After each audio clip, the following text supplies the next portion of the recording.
前排有同兩個老友走咗轉北九州啊，咁就一如既往咁樣同大家做翻個酒店特輯啦，再同大家嚟到溫泉旅館勝地由布院啊，呢間叫做湯布院山莊吳奕雄酒店啊。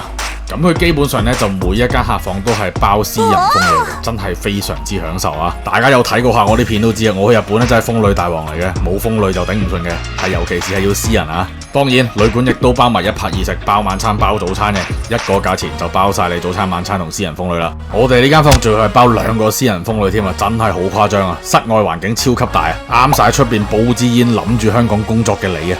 咁室內咧就日式套房嘅標配啦，包客廳啦，包廁所啦，瞓覺房包榻榻米啦，溫泉隔籬咗間房仔包埋按摩椅添啊！浸完溫泉按個摩椅真係成個人都鬆晒。朝頭早 check out 前再浸一浸溫泉，個景靚到爆啊！早餐晚餐嘅嘢食亦都非常之美味。不過呢條片就無法詳細介紹埋啦。呢間旅館我哋都俾滿分啊！